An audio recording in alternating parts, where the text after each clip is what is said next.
Food Products, the brand of happiness.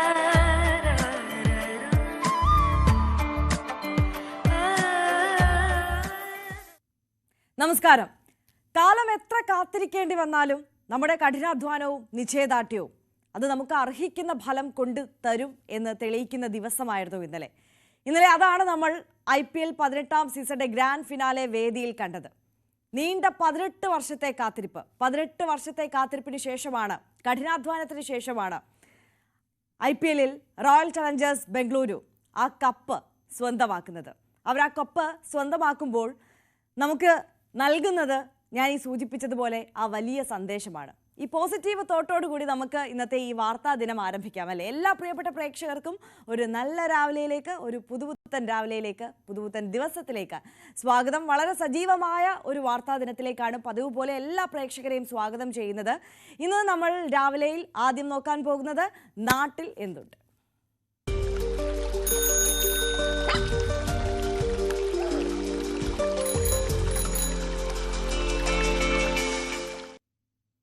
വാർത്തകളിലേക്ക് കടക്കുമ്പോൾ നമ്മൾ എല്ലാ ദിവസവും പോസിറ്റീവായിട്ട് തുടങ്ങണമെന്ന് തന്നെ ആഗ്രഹിച്ചാണ് ഈ പോസിറ്റീവ് തോട്ടൊക്കെ പറയുന്നതും അങ്ങനെ ചിന്തിച്ചാണ് നമ്മൾ തുടങ്ങുന്നതും. പക്ഷേ നമുക്ക് ചുറ്റും നടക്കുന്ന സംഭവങ്ങൾ എപ്പോഴും അത്രത്തോളം പോസിറ്റീവ് ആകണം എന്നില്ലല്ലോ.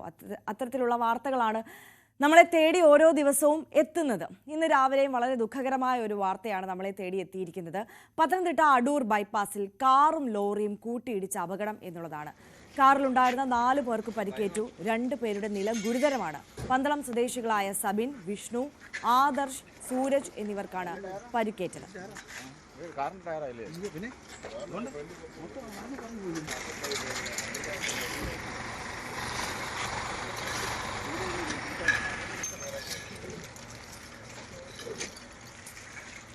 ശശിനാരായണൻ കൂടുതൽ വിവരങ്ങളുമായി ചേരുകയാണ്. ശശിനാരായണൻ, വളരെ ദുഃഖകരമായ ഒരു വാർത്തയാണ് രാവിലെ തന്നെ നമുക്ക് കേൾക്കേണ്ടി വന്നത് അല്ലേ? വലിയൊരു അപകടമാണ്, ആ ദൃശ്യങ്ങളിൽ നിന്ന് തന്നെ വ്യക്തമാണ്. എങ്ങനെയുണ്ട് ഈ 4 പേരുടെയും ആരോഗ്യനില?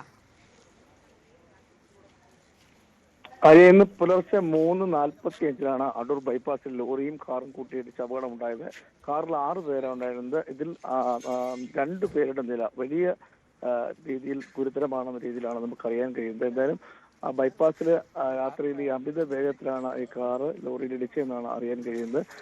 ഡ്രൈവർ കാർ ഓടിച്ച ആൾ ഉറങ്ങിപ്പോയതോ എന്തെങ്കിലും അത്തരം കാര്യങ്ങൾ വല്ലതുമായിരിക്കും അപകടത്തിന് കാരണമെന്നാണ് പോലീസ് പറയുന്നത്. എന്തായാലും 6 പേരാണ് കാറിൽ സഞ്ചരിച്ചതിൽ 2 പേരുടെ നില അതീവ ഗുരുതരമായി തുടരുന്നു. എന്തായാലും ഇന്നലെ രാത്രി, അതായത് ഇന്ന് പുലർച്ചെ 3:40 ഇത്തരമൊരു അപകടമുണ്ടായത്. പന്തളം സ്വദേശികളായ കാറിൽ സഞ്ചരിച്ച പന്തളം സ്വദേശികളായ സുബിൻ, വിഷ്ണു, ആദർശ്, സൂരജ് എന്നിവർക്കാണ് പരിക്ക് ഏറ്റുള്ളത്. ഇതിൽ 2 പേരുടെ നില ഗുരുതരമാണെന്നാണ് അറിയുന്നത്. എന്തായാലും അമിത വേഗതയാണ് ഇതിന് കാരണം എന്നുള്ളതാണ്. അമിത വേഗതയും ഒപ്പം ഡ്രൈവർ ഉറങ്ങിപ്പോയതാകാം. ഈ 2 കാരണമാണ് ഈ പോലീസ് പറയുന്നത്. പുലർച്ചെ 4:45 ഇത്തരത്തിലുള്ള അപകടമുണ്ടായത് പന്തളം ബൈപ്പാസിൽ. ശശിനാരായണൻ, സുഹൃത്തുക്കളായ 4 പേരാണല്ലേ ഈ അപകടത്തിൽ പെട്ടിരിക്കുന്നത്. ഇവർ എവിടെ നിന്ന് വന്നവരായിരുന്നു? എന്ത് ജോലി ചെയ്യുന്ന യുവാക്കളായിരുന്നു? മറ്റ് വിവരങ്ങൾ അത്തരത്തിലുണ്ടോ നമുക്ക്? സുഹൃത്തുക്കളാണ്, പന്തളം സ്വദേശികളാണെന്നുള്ള വിവരമാണ് നമുക്ക് ലഭിക്കുന്നത്. പക്ഷേ അത്തരം കാര്യങ്ങൾ ഇതുവരെ ലഭിച്ചില്ല. എന്തായാലും അത്തരത്തിൽ ഉള്ള അടുത്ത സുഹൃത്തുക്കളാണ് കാർ സഞ്ചരിച്ച് ഉണ്ടായിരുന്നുള്ള വിവരം നമുക്ക് ലഭിക്കുന്നുണ്ട്. എന്തായാലും വലിയൊരു അപകടമുണ്ട്. കാറ് പൂർണ്ണമായി തകർന്ന ലോറി ഇടിച്ചതിന് ശേഷം കാറ് പൂർണ്ണമായി തകർന്ന നിലയിലാണ് ഉള്ളത്. എന്തായാലും 6 പേർക്കാണ് പരിക്കുണ്ടായത്. അതിൽ 2 പേരുടെ നില അതീവ ഗുരുതരമാണ് എന്നുള്ളതാണ്. കാറ് വെട്ടിപ്പൊളിച്ചാണ് ഇവരെ പിന്നീട് പോലീസ് രക്ഷപ്പെടുത്തി ആശുപത്രിയിൽ എത്തിച്ചത്. 2 പേരുടെ നിലയാണ് ഗുരുതരമായിട്ടുള്ളത്. ശരി, ശശിനാരായണനാണ് വിവരങ്ങൾ നൽകിയത്. ആ ദൃശ്യങ്ങളിൽ നിന്ന് തന്നെ വ്യക്തമാണ് എത്രത്തോളം വലിയ അപകടമാണ് സംഭവിച്ചത് എന്നുള്ളത്. പത്തനംതിട്ട അടൂർ ബൈപ്പാസിലാണ് കാറും ലോറിയും കൂട്ടിയിടിച്ച് ഈ അപകടം ഉണ്ടായിട്ടുള്ളത്. കാറിലുണ്ടായിരുന്ന 4 പേർക്കാണ് പരിക്കേറ്റത്. സുഹൃത്തുക്കളായ 4 പേരാണ് ആ കാറിൽ ഉണ്ടായിരുന്നത്. ഇതിൽ 2 പേരുടെ നില ഗുരുതരമാണ് എന്നുള്ളതാണ് ഇപ്പോൾ അറിയാൻ കഴിയുന്നത്. പന്തളം സ്വദേശികളായ സബിൻ, വിഷ്ണു, ആദർശ്, സൂരജ് എന്നിവർക്കാണ് പരിക്കേറ്റത്. മറ്റു വാർത്തകൾ കൂടി നമുക്ക് നോക്കാം. കാസർഗോഡ് ജില്ലയിലെ മലയോര മേഖലകളിൽ വൈറൽ പനിയും ഡെങ്കിപ്പനിയും വ്യാപകമാകുമ്പോഴും സർക്കാർ ആശുപത്രികളിൽ ആവശ്യത്തിന് ഡോക്ടർമാർ ഇല്ലാത്തത് ആശങ്ക ഉയർത്തുകയാണ്. പൂടുങ്കലിലെ വെള്ളരിക്കുണ്ട് താലൂക്ക് ആശുപത്രിയിൽ 24 മണിക്കൂറും ലഭിച്ചിരുന്ന ഡോക്ടർമാരുടെ സേവനം കൂടി അവസാനിപ്പിച്ചതോടെ ദുരിതത്തിലായിരിക്കുകയാണ് മലയോര നിവാസികൾ. മഴക്കാലവും ഒപ്പം പനിക്കാലവും എത്തിയതോടെ സാധാരണക്കാർ ആശ്രയിക്കുന്ന സർക്കാർ ആശുപത്രികളിൽ രോഗികളുടെ എണ്ണത്തിൽ വൻ വർധനവ്. കോവിഡും വൈറൽ പനിയും ഡെങ്കിപ്പനിയും റിപ്പോർട്ട് ചെയ്യുന്ന സമയത്ത് മലയോര മേഖലകളിൽ ആശുപത്രികളിൽ ആവശ്യത്തിന് ഡോക്ടർമാർ ഇല്ലാത്തത് ആശങ്ക ഉയർത്തുന്നു. 15 ഡോക്ടർമാരുടെ സേവനം ലഭിക്കേണ്ടിടത്ത് ആകെയുള്ളത് 7 ഡോക്ടർമാരാണ്. ഇതിൽ ഒരാൾ മെഡിക്കൽ ഓഫീസറുടെ ചുമതലയിലേക്ക് മാറിയതോടെ പൂടുകല്ലിലെ വെള്ളരിക്കുണ്ട് താലൂക്ക് ആശുപത്രികളിൽ 24 മണിക്കൂറും ലഭിച്ചിരുന്ന ഡോക്ടർമാരുടെ സേവനവും ഞായറാഴ്ചയോടെ നിലച്ചു. കാഞ്ഞങ്ങാട് ജില്ലാ ആശുപത്രിയാകട്ടെ 24 കിലോമീറ്റർ അകലെയുമാണ്. ഇതോടെ മലയോര മേഖലകളിലെ രോഗികൾക്ക് സ്വകാര്യ ആശുപത്രികളെ ആശ്രയിക്കേണ്ട അവസ്ഥയിലാണ്. ഏകദേശം 7ഓളം പഞ്ചായത്തുകൾ ആശ്രയിക്കുന്ന ഒരു താലൂക്ക് ആശുപത്രിയാണ്. കർഷകരും കർഷക തൊഴിലാളികളും ഈ മഴക്കാലത്ത് ഏറ്റവും കൂടുതൽ പനി മുതലായ രോഗങ്ങളാൽ കഷ്ടപ്പെടുമ്പോൾ പനത്തടിയിൽ നിന്നും 40 കിലോമീറ്റർ അകലെയുള്ള ജില്ലാ ആശുപത്രിയിലേക്ക് എത്തുമ്പോഴത്തേക്കും രോഗം മൂർധന്യാവസ്ഥയിലേക്ക് എത്തും. സർജറിയിലും കുട്ടികളുടെ വിഭാഗത്തിലുമായി 2 വിദഗ്ധർ, 3 civil surgeon, 4 casualty medical officer എന്നിങ്ങനെ 15 ഡോക്ടർമാരാണ് ആശുപത്രിയിൽ വേണ്ടത്. വെള്ളരിക്കുണ്ട് താലൂക്ക് പരിധിയിലെ ഭൂരിഭാഗം കുടുംബാരോഗ്യ കേന്ദ്രങ്ങളിലും ആവശ്യത്തിന് ഡോക്ടർമാർ ഇല്ലാത്തതിനാൽ ഉച്ചകഴിഞ്ഞുള്ള OPയും മുടങ്ങിയിരിക്കുകയാണ്. ന്യൂസ് 18 കാസർഗോഡ്. കാലവർഷത്തിന്റെ തുടക്കത്തിലെ കനത്ത മഴയിൽ ഒഴുകിപ്പോയത് ഇടുക്കിയിലെ ജാതി കർഷകരുടെ പ്രതീക്ഷകൾ കൂടിയാണ്. വിളവെടുക്കാൻ 2 മാസം മാത്രം ബാക്കി നിൽക്കെ ശക്തമായ കാറ്റിൽ ജാതിക്കായ്കളും പൂവുകളും വീണ് നശിച്ചു. നിലവിലെ വിളവ് നശിച്ചതിനൊപ്പം അടുത്ത വിളവിനും കാറ്റ് കനത്ത തിരിച്ചടിയായി എന്നുള്ളതാണ്. വേനലിൽ നനച്ചും വലിയ മുതൽ മുടക്കിൽ പരിപാലിച്ചും നിലനിർത്തിയ ജാതികളിൽ ഇത്തവണ മികച്ച വിളവായിരുന്നു ഉണ്ടായത്. ഒപ്പം മോശമല്ലാത്ത വില ലഭിച്ചിരുന്നതും കർഷകർക്ക് ഏറെ പ്രതീക്ഷ നൽകിയിരുന്നു. എന്നാൽ കലിതുള്ളിയെത്തിയ കാലവർഷം ജാതി കർഷകരുടെ പ്രതീക്ഷ കവർന്നെടുത്തു. ശക്തമായ കാറ്റിൽ മൂപ്പത്താത്ത ജാതിക്കായ്കൾ പൂർണ്ണമായും നിലം പതിച്ചു. വിളവെടുപ്പിന് 2 മാസം മാത്രമാണ് അവശേഷിച്ചിരുന്നത്. 10,000ങ്ങളുടെ നഷ്ടമാണ് ജാതി കർഷകർക്കുണ്ടായത്. പൂവിരിഞ്ഞുണ്ടായ പിഞ്ചുകായും പൂവുകളും കാറ്റെടുത്തു. ഇതോടെ അടുത്ത വിളവും ഇല്ലാതായി. ഈ ഒരാഴ്ചക്കാലത്തെ കാറ്റും മഴയും കാരണം എനിക്ക് 50,000 രൂപയുടെ ജാതിക്കായും പൂവും നഷ്ടപ്പെട്ടിട്ടുണ്ട്. സർക്കാരിൻ്റെ ഭാഗത്ത് യാതൊരു സഹായവും ജാതി കൃഷിക്കാരനെ സംബന്ധിച്ച് നൽകുന്നില്ല എന്നുള്ളതാണ് ഏറ്റവും ദുഃഖകരമായ സ്ഥിതി. കാരണം നമുക്ക് ചെയ്യേണ്ട കൃഷി മേഖലയിൽ, നമുക്ക് കാർഷിക മേഖലയിൽ കൃഷി ഓഫീസിൽ നിന്നും കർഷകന് സഹായകമായ ഒരു നടപടിയും ഗവൺമെൻറ്റിൻ്റെ ഭാഗത്തുനിന്നോ കൃഷി ഡിപ്പാർട്ട്മെൻറ്റിൻ്റെ ഭാഗത്തുനിന്നോ ഉണ്ടാകുന്നില്ല. ജാതി കൃഷിക്ക് സ്പൈസസ് ബോർഡിൽ നിന്ന് ആവശ്യമായ പരിഗണന ലഭിക്കുന്നില്ലെന്നും കർഷകർ പറയുന്നു. വിഷയത്തിൽ സംസ്ഥാന കൃഷി വകുപ്പ് അടിയന്തരമായി ഇടപെട്ട് ജാതി കൃഷി നിലനിർത്തുന്നതിന് ധനസഹായ വിതരണം നടത്തണമെന്നാണ് കർഷകരുടെ ആവശ്യം. ന്യൂസ് 18 ഇടുക്കി. ഇടുക്കി അടിമാലി വാളറ കുളമാൻകുഴി മേഖലയിൽ കാട്ടാന ശല്യം രൂക്ഷമാണ്.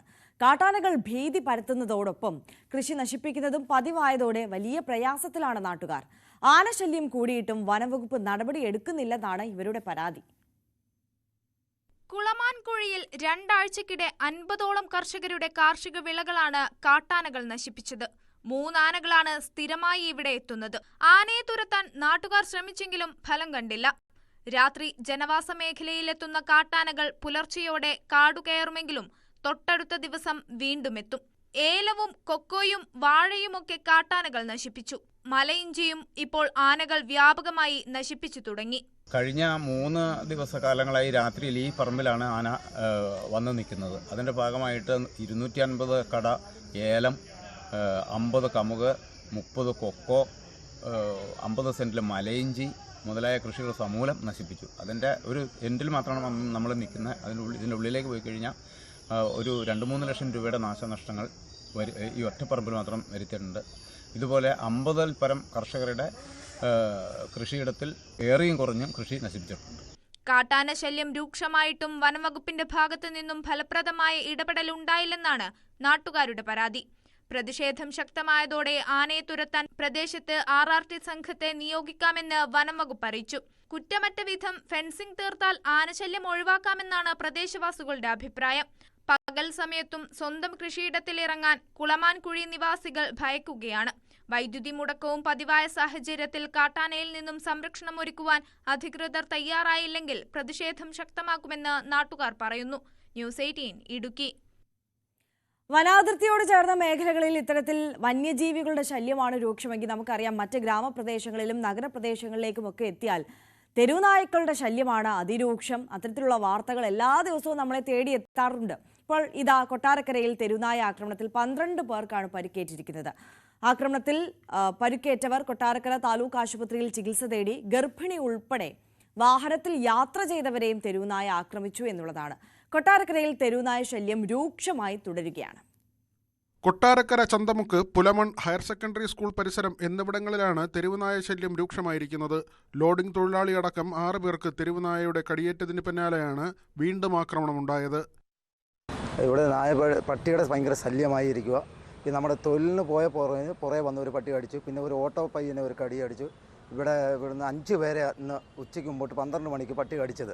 ഹോസ്പിറ്റലിൽ കൊണ്ടുപോയി അതിൻ്റെ പേ ഉണ്ടെന്ന് പറഞ്ഞ് ഇഞ്ചക്ഷൻ എടുത്ത് അവരെ വീട്ടിൽ വിട്ടിട്ടുണ്ട്. അവരെ ഓരോ സ്ഥലപ്പേരെന്ന് പറഞ്ഞു കഴിഞ്ഞാൽ 1 നീലേശ്വരം, 1 കൊട്ടാരക്കര, 2 ഓർണാവട്ടം, 1 പനിവേലി.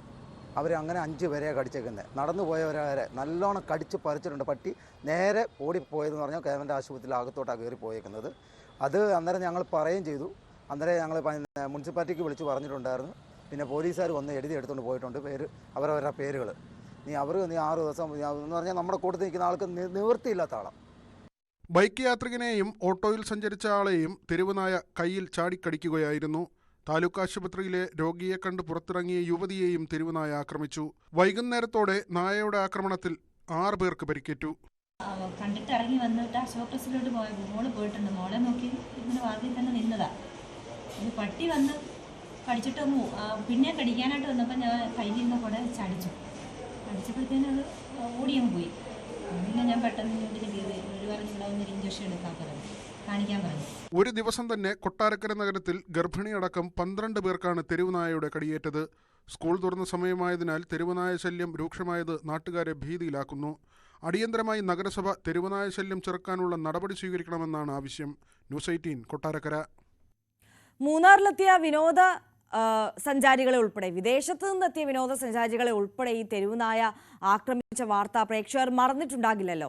മൂന്നാറിൽ അത്രത്തോളം രൂക്ഷമാണ് തെരുവുനായ ശല്യം. ഈ തെരുവുനായ ശല്യം രൂക്ഷമായിട്ടും നടപടി സ്വീകരിക്കാത്തതിൽ പ്രതിഷേധിച്ച് AIYF ദേവികുളം മണ്ഡലം കമ്മിറ്റിയുടെ നേതൃത്വത്തിൽ അവിടെ പ്രതിഷേധ ധർണ നടത്തി. മൂന്നാർ പഞ്ചായത്ത് ഓഫീസിലേക്കാണ് ധർണ നടത്തിയത്. CPI സംസ്ഥാന കൗൺസിൽ അംഗം MY ഔസേപ്പ് ധർണ ഉദ്ഘാടനം ചെയ്തു. പ്രദേശത്ത് കഴിഞ്ഞ 2 ആഴ്ചയ്ക്കിടെ 10ഓളം പേരാണ് തെരുവുനായ ആക്രമണത്തിന് ഇരയായത്. മൂന്നാറിൽ വിനോദസഞ്ചാരികൾ ഏറെ എത്തുന്ന മൂന്നാർ ടാക്സി സ്റ്റാൻഡിൽ കഴിഞ്ഞ ദിവസം സഞ്ചാരികളെ തെരുവുനായ ആക്രമിച്ചു. എസ്റ്റേറ്റ് മേഖലകളിൽ ജോലിക്ക് പോയ തൊഴിലാളികൾക്കും തെരുവുനായയുടെ കടിയേറ്റു. ഇതിനിടെ മൂന്നാറിൽ ആക്രമണം നടത്തിയ നായ ചത്തുപോയതും ആശങ്കയുണ്ടാക്കി. സംഭവത്തിൽ മൂന്നാർ പഞ്ചായത്ത് നടപടി സ്വീകരിക്കുന്നില്ലെന്നാരോപിച്ചാണ് AIYF ദേവികുളം മണ്ഡലം കമ്മിറ്റിയുടെ നേതൃത്വത്തിൽ പഞ്ചായത്തിലേക്ക് പ്രതിഷേധ ധർണ സംഘടിപ്പിച്ചത്. പ്രകടനമായി എത്തിയ പ്രവർത്തകരെ പോലീസ് കവാടത്തിൽ തടഞ്ഞു.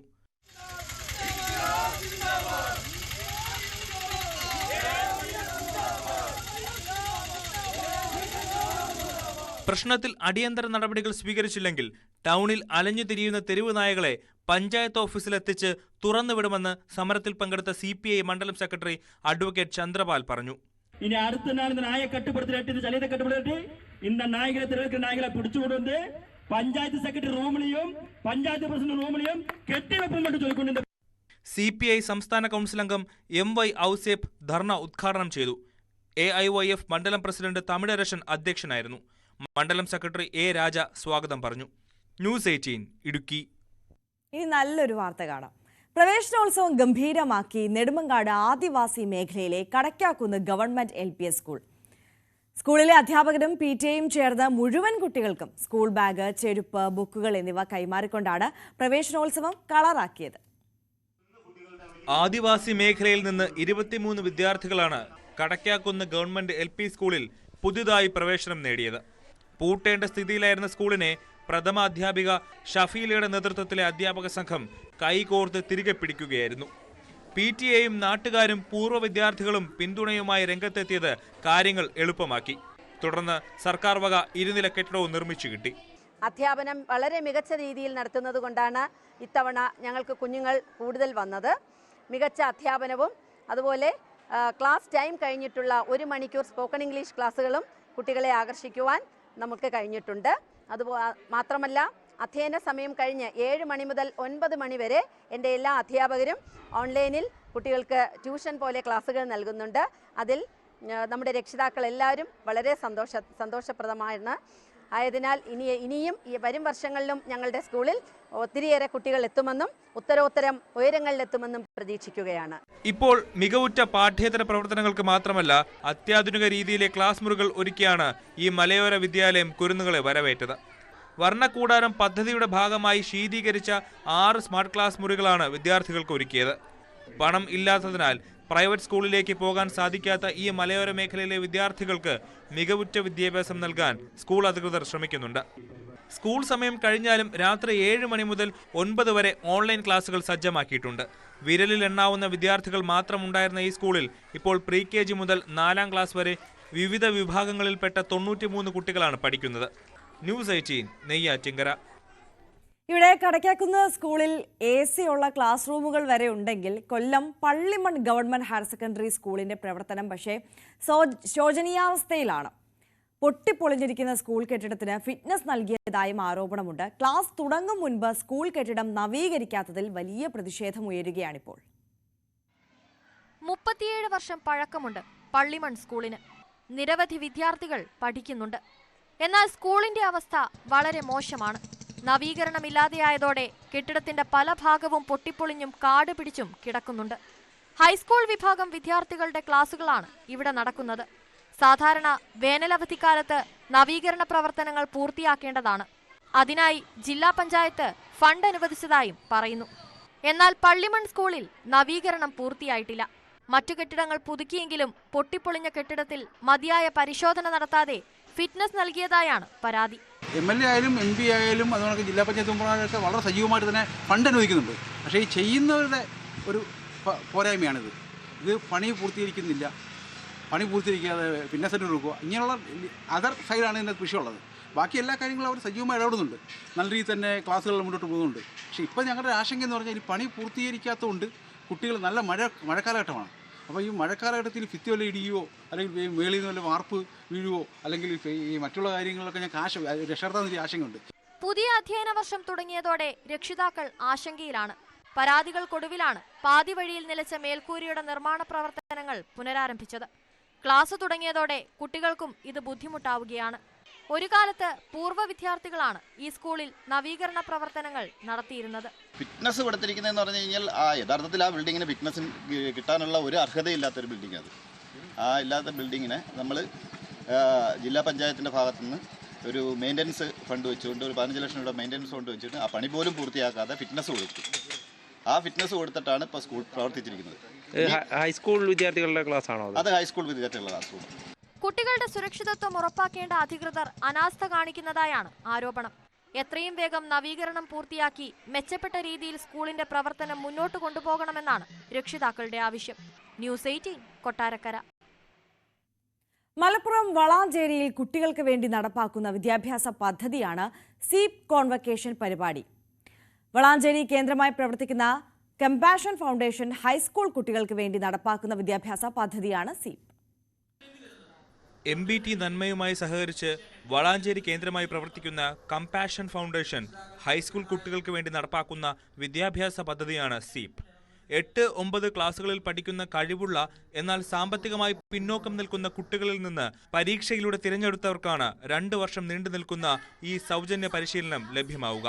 ഇവർക്ക് മാത്രമായി MBT നന്മ തയ്യാറാക്കിയ പ്രത്യേക മൊഡ്യൂൾ വെച്ചുള്ള 12 ക്ലാസുകളാണ് ലഭ്യമാവുക. വളാഞ്ചേരിയുടെ സമീപ പ്രദേശങ്ങളിലുള്ള 7 സ്കൂളുകളിൽ നിന്ന് തിരഞ്ഞെടുക്കപ്പെട്ട 50 കുട്ടികളാണ് ഓരോ ബാച്ചിലും ഉൾപ്പെട്ടിട്ടുള്ളത്. പരിപാടിയുടെ ഉദ്ഘാടനം ദിലീപ് കൈനിക്കര IAS നിർവഹിച്ചു. 2ാം ബാച്ചിന്റെ സർട്ടിഫിക്കറ്റ് വിതരണത്തിലും കുട്ടികളുമായുള്ള ചോദ്യോത്തരവേളയിലും പങ്കെടുത്താണ് sub collector Dileep Kainikkara IAS മടങ്ങിയത്. പരിശീലനം പൂർത്തീകരിച്ച കുട്ടികളും അവരുടെ രക്ഷിതാക്കളും പരിപാടിയിൽ പങ്കെടുത്തു. ന്യൂസ് 18 തിരൂർ. മലബാറിന്റെ തനത് സൗന്ദര്യം വിനോദസഞ്ചാരികളിലേക്ക് എത്തിക്കാൻ കോഴിക്കോട് ഇത്തവണ 8 ദിവസം നീണ്ടു നിൽക്കുന്ന ഓണാഘോഷ പരിപാടികളാണ് സംഘടിപ്പിക്കാൻ പോകുന്നത്. കോഴിക്കോട് നടന്ന ചടങ്ങിൽ മന്ത്രി മുഹമ്മദ് റിയാസും റാപ്പർ വേടനും ചേർന്ന് ഓണാഘോഷ പരിപാടികൾ പ്രഖ്യാപിച്ചു.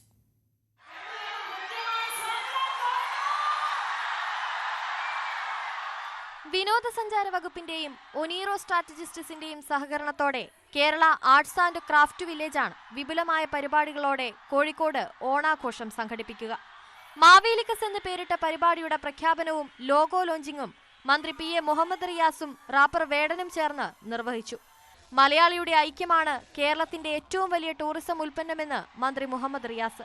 ലോകത്ത് കണ്ടിരിക്കേണ്ട പ്രധാനപ്പെട്ട 50 ടൂറിസ്റ്റ് കേന്ദ്രങ്ങൾ തെരഞ്ഞെടുത്തപ്പോൾ ഇന്ത്യയിൽ ഒരേ ഒരു പ്രദേശം മാത്രമാണ് അതിൽ ഇടം കണ്ടെത്തിയത്. വളരെ അഭിമാനത്തോടെ നമുക്ക് പറയാൻ സാധിക്കും, അത് നമ്മുടെ കേരളമാണ് എന്നുള്ളതാണ്. മന്ത്രിയെ ഒപ്പം നിർത്തി പാട്ടുപാടി വേടൻ മലബാറിക്കസിന്റെ വരവറിയിച്ചു.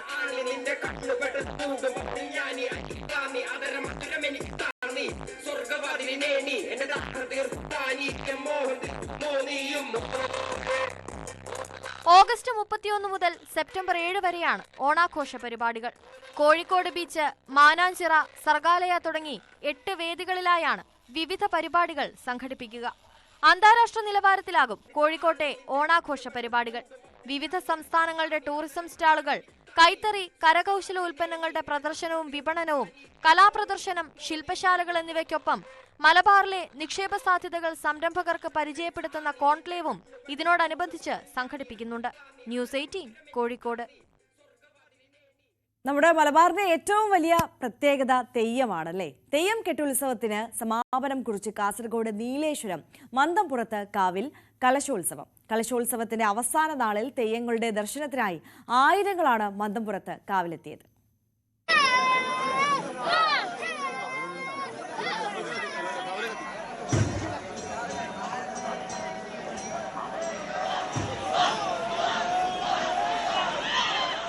അള്ളടനാട്ടിൽ തുലാപ്പത്ത് മുതൽ 6 മാസക്കാലം ഭക്തർക്ക് അനുഗ്രഹം ചൊരിഞ്ഞ തെയ്യങ്ങൾ പള്ളിയറയിലേക്ക് മടങ്ങി. തുലാപ്പത്തിന് നീലേശ്വരം അഞ്ഞൂറ്റമ്പലം വീരർക്കാവിൽ നിന്ന് തുടങ്ങി ഇടവമാസത്തിൽ നീലേശ്വരൻ മന്തൻപുറത്ത് കാവിലെ കലശമെഴുന്നള്ളത്തോടെ ഉത്തര കേരളത്തിലെ മറ്റൊരു തെയ്യാട്ടക്കാലത്തിന് കൂടി സമാപനമായി.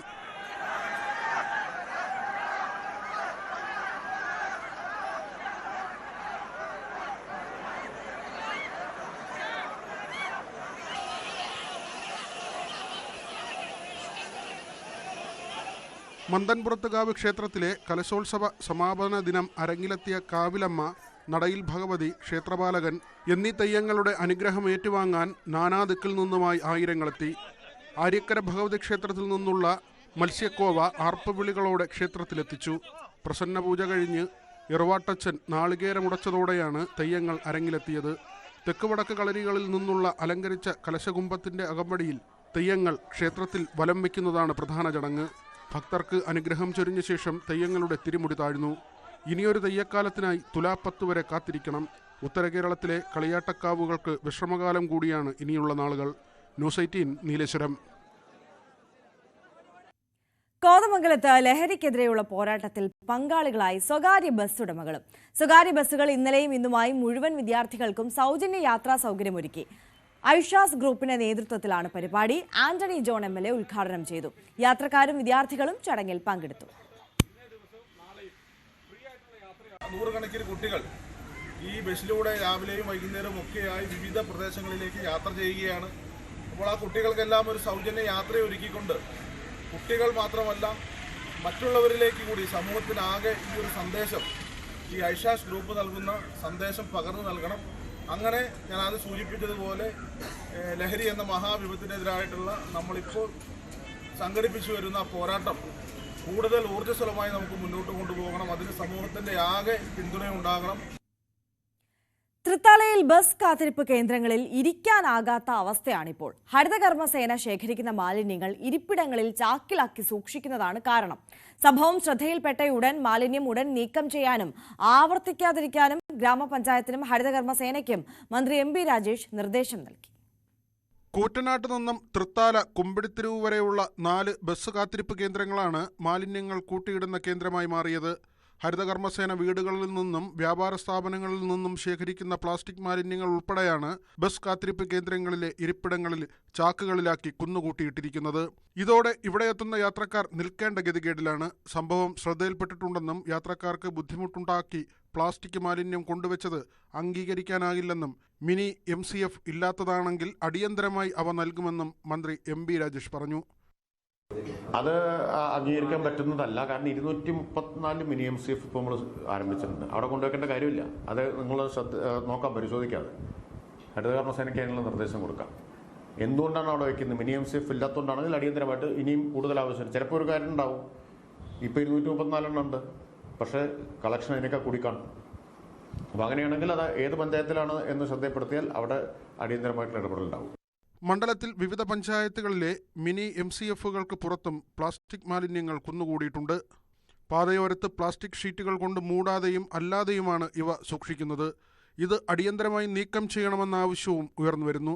ന്യൂസ് 18 പാലക്കാട്. ഇടുക്കി കട്ടപ്പന സ്വകാര്യ ബസ് സ്റ്റാൻഡിൽ അനധികൃത പാർക്കിംഗ് വ്യാപകം.